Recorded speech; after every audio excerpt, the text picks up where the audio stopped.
argentinos. Nicolás Massot, bienvenido. ¿Cómo estás? Muchas gracias, José. Gracias por la invitación. Bueno, qué fin de año de alta intensidad, ¿no? En términos políticos, en términos... Digamos, ¿cómo estás siguiendo, por un lado, el debate del aborto y, por otro, lo que pasa en términos de sociedad con esta pandemia?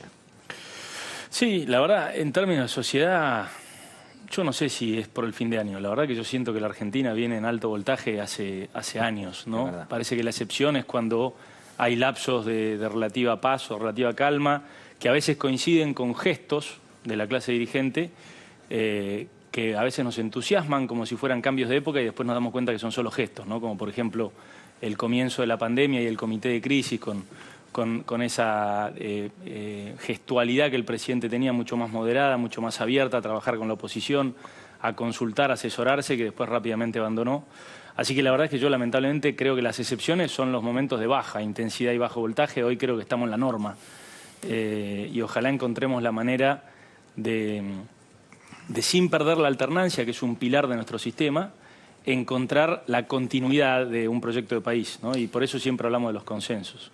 Y respecto del aborto, bueno, yo lo vivo con gran frustración, ¿no? Me parece que es una discusión llena de eufemismos, en donde hay intentos permanentes por esconder lo que en realidad ocurre. Yo veo muchas posiciones que en realidad quieren esconder lo que estamos discutiendo, algunas posiciones con más honestidad o frontalidad en ese caso, que reconocen que hay una coalición de derechos, una colisión de vidas y que simplemente hay mucha gente que considera que el derecho de las mujeres a la autodeterminación puede o vale la pena una vida, ¿no? Y yo creo que eso no es así. Me tocó defenderlo públicamente y en el Congreso hace 2 años. Lo haría de la misma manera y con el mismo ímpetu ahora y confío en que vamos a poder volver a contar con senadores que entiendan el rol del Estado, que entiendan que el derecho a la vida es un derecho y no un privilegio, que lo tiene que garantizar el Estado, y obviamente atender el problema de fondo que genera esta discusión, que es el de los embarazos no deseados, el de la educación sexual y el derecho a la mujer de autodeterminarse en la medida en que se respeten todos los derechos. Nicolás, Juntos por el Cambio tiene como varias aristas. Hace un ratito estuvo aquí Patricia Bullrich, que forma más parte de una liga.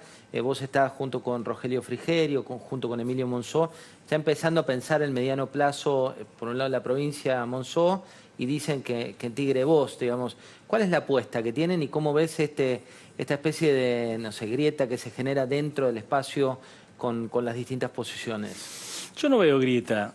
A mí me parece lo más normal del mundo que en grupos humanos tan amplios como es un partido político existan distintos enfoques y distintos criterios que conviven con enormes coincidencias. Es decir, para mí es mucho más importante empezar hablando de las enormes coincidencias que tenemos todos los que formamos parte de Juntos por el Cambio, que son programáticas, que son institucionales, que son respecto del rol de cada uno de los poderes, que son macroeconómicas, que son respecto del rol que la Argentina debe jugar en el mundo.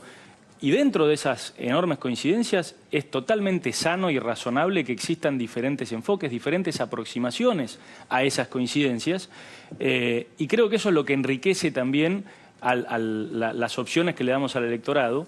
Y por eso creemos que es tan importante que cambiemos, después de su bautismo de fuego en el gobierno, de los 4 primeros años de vida de Cambiemos, después de que le haya tocado perder una elección, pero sortear esa derrota con unidad y con una propuesta de futuro, que podamos organizar esa diversidad y que no caigamos por ahí en las tentaciones de otros partidos que han pasado a engrosar la fila de los partidos testimoniales en la Argentina, que sucumbieron ante la tentación de la no democracia interna, ¿no? Yo creo que hay que organizar esa heterogeneidad y para volver a enamorar al electorado, que es lo que tenemos que hacer, o al menos a la parte del electorado que del 2015 al 2019 nos abandonó, tenemos que poder presentarle esas diferencias de criterio con las coincidencias galvanizadas, pero con una oferta lo suficientemente variada como para, como vos le preguntabas recién a Patricia, poder, si se quiere enamorar o representar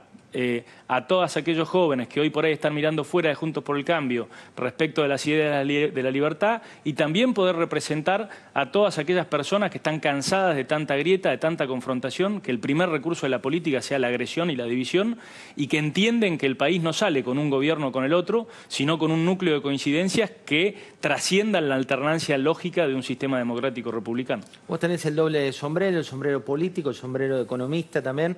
¿Cómo estás viendo esta situación económica que se vive hoy con una pobreza cercana, digamos, a porcentajes récord de crisis 2001-2002 en el marco de una pandemia, ¿no? Pero digo, ¿cómo estás viendo la gestión pura en materia económica del gobierno nacional? Yo creo que la incidencia de la pandemia la tenemos todos clara, con lo cual me parece mucho más honesto intelectualmente separarla, porque la verdad es que distinto sería el caso si la Argentina hubiese venido creciendo a tasas importantes, generando empleo formal, reduciendo la brecha de la desigualdad, reduciendo la pobreza, y en ese contexto hubiera caído la pandemia. Entonces estaríamos hablando mucho más de la pandemia y cómo hacemos la salida. Pero en nuestro caso, la verdad que la pandemia vino a agravar una recesión que ya había empezado hace mucho tiempo y que se explica básicamente por la falta de acuerdos políticos. Es decir, la importancia de los acuerdos políticos para la economía es que generan plazo. Es decir, no hay duda de que puede haber dudas respecto de con qué países aliarnos y con qué países comerciar, a qué sectores fomentar, pero lo que no puede haber duda es que el motor del crecimiento económico es la inversión privada. La pública también, pero al final de cuentas se nutre de la inversión privada porque su camino es la recaudación pública y la recaudación pública aumenta con la actividad y la actividad con la inversión privada. Y el trabajo formal, que es el que sostiene, por ejemplo, nuestro sistema previsional, que está en el núcleo de nuestra crisis económica, también se solventa con los impuestos al trabajo. Es decir, necesitamos más trabajo formal para poder solventar mejor nuestro sistema de seguridad social. Entonces, todo tiene que estar apuntado a cómo atraemos inversión privada. Y lo primero, antes de poner a hablarnos de tecnicismos, es darle plazo. No a la inversión extranjera, a la inversión argentina, a todos los argentinos que no son 10.000 privilegiados como algunos sectores del gobierno quieren hacer sentir. Son, como vimos en estos meses cuando veíamos la cantidad de argentinos que accedían a la compra de $200, llegaron a ser 3.800.000 argentinos. Si tenemos en cuenta que por ahí uno por familia compra dólares, estamos hablando posiblemente de un 30%, un 40% de los argentinos que tienen capacidad de ahorro y deciden salir del sistema bancario, salir de la moneda y ahorrar afuera o donde puedan, menos en la inversión productiva. Entonces hay que dejar de pensar que esto es el neoliberalismo para atraer inversiones de multinacionales. Esto es ordenar el ahorro de los argentinos para que haya producción argentina. Y eso necesita plazo. Además necesita rentabilidad, pero sobre todo necesita plazo. Necesitamos que cuando una pyme hace un flujo de fondos, no tenga que poner como condición que o la inversión se recupera en 18 o 24 meses o no la recuperamos porque no sabemos lo que pasa en la próxima elección. Eso no puede nunca resolver el problema de fondo de la economía argentina. Entonces olvidémonos de la pandemia, que en algún momento va a pasar, que es un problema común a todo el mundo, y concentrémonos en los problemas que son pre-pandemia y van a ser post-pandemia si no los resolvemos. Martín Lustó habló en una entrevista respecto de la situación económica. Quiero compartirte para ver qué pensás. Tiendo a pensar que debes estar más de acuerdo a veces con Martín Guzmán de lo que pudiste haber estado con Duhovne, en cuanto, o me equivoco. Sí, a veces cuando lo escucho hablar, sí. Sí. Es una entrevista en Corea del Centro con Ernesto Tenenbaum y con María O'Donnell, donde habla de con quién está más de acuerdo o no. ¿Te pasa también? Sí, Martín hace una aclaración muy importante, que es cuando lo escucho hablar. Digamos, todos los titulares se quedaron con la segunda parte, pero... Porque los hechos por ahí no son claro, lo que dice. Decir. Exacto, yo creo que es indudable la postura que Martín tiene, sobre todo en temas económicos, que la viene machacando hace mucho tiempo. Hay veces que hay que entender la historia y las personalidades. Martín fue ministro del gobierno de Cristina Kirchner, no sé, ayúdenme, pero hace como 11 o 12 años. Sí, de hecho ¿te acordás la 125? Sí, claro, y en un momento en donde realmente mucha gente creía que Cristina iba a tener una impronta distinta a la que tenía Néstor, que iba a tener una conciencia distinta respecto de la pérdida de los superávit gemelos que se estaban teniendo. Bueno, duró lo que duró, tuvo los problemas que tuvo, y yo creo que el derrotero de Martín desde entonces a la fecha es clarísimo, y no puede ser sacado de contexto. Es decir, me parece que lo que quiso decir y lo que dijo en realidad fue, cuando lo escucho hablar, a veces estoy más de acuerdo. Cuando veo los hechos, no encontramos correspondencia con los dichos. Y ese es uno de los grandes problemas de la política argentina. Lo voy a sumar a Alfredo Sainz con una pregunta. Sí, Nicolás, ¿cómo se conjuga esta idea de que vos decís que sería bueno que la oposición tenga una oferta variada y que elija democráticamente sus candidatos con el proyecto que avanza el gobierno de suspender las PASO? Digamos, toda esta idea de que vos podías tener una interna opositora, todo indica que corre peligro. Sí, está muy bien la pregunta, porque yo creo que el gobierno aprovecha cuestiones objetivas, como lo es el costo de una elección primaria en el marco de una crisis como la que estamos atravesando, otra condición objetiva que es el riesgo, si es que existe un rebrote como lamentablemente algunos proyectan, y esas condiciones objetivas las aprovecha para beneficios subjetivos, en este caso tratar de quitarle herramientas para que la oposición pueda reorganizar su oferta, como ellos tuvieron la instancia en el 2017 y en el 2019, y vaya si les sirvió. Y nosotros eso lo vemos con mucha preocupación. Creemos que, de vuelta, si estamos hablando de que la política genere plazo y genere certezas en el tiempo, la primera regla para eso es no alterar las condiciones de juego, las reglas de juego, y mucho menos de algo tan sagrado en un sistema como el nuestro, como es la representación popular. Entonces creemos que sí hay que atender las condiciones objetivas, es decir, hay que tener mucho cuidado con los protocolos. Se podría pensar tal vez que obviemos las PASO en aquellas provincias o en aquellas categorías en donde nadie las solicite, en donde efectivamente termina habiendo ofertas únicas y con protocolos muy cuidadosos. Tenemos que tener creatividad para reducir el costo fiscal al máximo, pero me parece respetando las reglas de juego. Sofi. Nicolás, muchas veces los politólogos para analizar las elecciones hablan de que se ponen en juego valores o conceptos. Por ejemplo, en 2015, cuando ganó Cambiemos, hablaba de corrupción versus institucionalidad. ¿Qué valores o qué conceptos pensás que se ponen en juego en 2021? Principalmente me parece que la división de poderes, que parece un concepto muy abstracto, pero una de las cosas que más se pone en juego... Marca todo, en realidad. Marca todo, pero yo creo que va específicamente apuntado a la justicia. Es decir, hoy, yo quiero ser muy cuidadoso con la elección de las palabras, pero hay un manto de dudas permanente sobre muchos miembros de la clase política, muchos con responsabilidades institucionales actuales. El problema común del Poder Judicial, con honrosísimas excepciones, que son muchas, de fiscales y jueces que son intachables, yo no quiero caer en lugares comunes tampoco, pero es cierto que hay muchas causas que están tomando demasiado tiempo, que son causas medulares para la vida institucional de la Argentina, que hay veces que uno a gritos pediría que al menos haya coraje en los jueces que tienen esas causas de declarar inocencia o de falta de mérito, pero lo terrible es la falta de resolución, el proceso permanente de apelación y cautelar, y entonces necesitamos esclarecer esas cuestiones.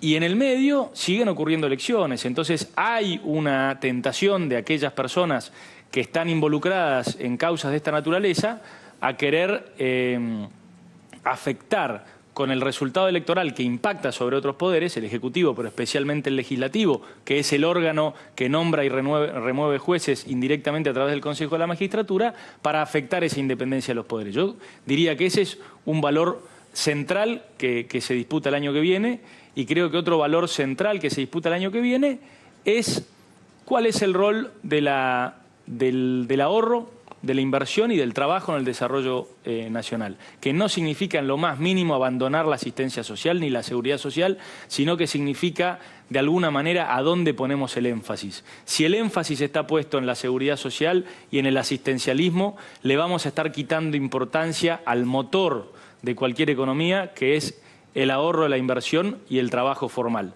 Si en cambio ponemos el acento acá, que es lo que creo que Cambiemos siempre ha querido hacer, sin olvidarnos de las necesidades circunstanciales y transitorias de muchos compatriotas, me parece que vamos a empezar a encontrar un camino de salida. Nicolás, ¿qué es lo más complejo para el largo plazo? Digo, de la coalición que vos integrás. El otro día, el martes, Lilita Carrió decía, nosotros estamos muy bien, estamos muy integrados todos, podemos tener diferencias, pero no vamos a ser funcionales al peronismo, decía ella, y al kirchnerismo para una ruptura que los deje ganar. Del otro lado tenés más la Liga de los Libertarios, o no sé cómo llamarlos, que son más extremistas y que los tildan a ustedes de tremendamente moderados. Y en el caso de ustedes estuvieron bajo perfil, ustedes me refiero a Rogelio, Emilio y vos, bajo perfil durante un tiempo, ahora están saliendo con medidas muy justas, pero ¿cómo se van a poner de acuerdo? Porque las posiciones parecen a veces bastante contradictorias. No, no lo son. Lo que pasa es que a veces, digamos, hay gente que pone el énfasis en la próxima elección y en comunicaciones o estrategias electorales, y la verdad es que la reflexión, que tal vez por el rol que nos tocó ocupar a nosotros en el gobierno anterior, nos resulta muy obvia y muy explícita, que es no solamente ya pensar en la próxima elección, sino dar por sentado que nosotros, de alguna u otra manera, con alguna configuración y en algún momento en el mediano plazo, de vuelta, por la alternancia lógica, vamos a volver a tener responsabilidades de gobierno, y que a diferencia de 2015, en donde jugamos todo por el todo a la elección y después tuvimos muchos problemas en encontrar primero un diagnóstico y después un set de soluciones, porque la verdad es que no veníamos del todo preparados, hoy sí lo estamos, hoy tenemos mucho más conocimiento. Y lo que decimos con Emilio y con Rogelio es que la responsabilidad no es solamente hoy cómo ganamos la próxima elección. La responsabilidad arranca más adelante y es entender cómo no cometemos los mismos errores que nos tocó cometer y cómo podemos gestionar el poder una vez que lo tengamos mejor, y de ahí para acá encontrar la mejor estrategia electoral. Esa es la diferencia. No son diferencias de fondo, son más bien de forma. A veces parecen más importantes de lo que son, pero yo tiendo a coincidir con Carrió. Yo no creo que vaya a haber... No hay ninguna posibilidad de división dentro de la oposición. Por el contrario, muchos estamos trabajando no solamente para volver a representar y enamorar a la porción del electorado que perdimos, sino también a muchos dirigentes valiosos que hoy no están en ninguno de los dos polos, si se quiere, del campo político, que son muy experimentados y que nos gustaría, por supuesto, compartir camino con ellos. La última, uno ve al presidente cuando habla de la reestructuración de deuda y ves que corre la filmina y dice, bueno, en 2019 se empieza a pagar tanto. Cuando ves lo de servicios públicos, se patea la pelota de los aumentos. Cuando ves, todas las decisiones se van procrastinando para el que viene, pero el que viene va a tener que volver a hacer el trabajo que había hecho en su momento Macri, de volver a aumentar las tarifas, de volver a decirle a la gente que el empleado público son muchos.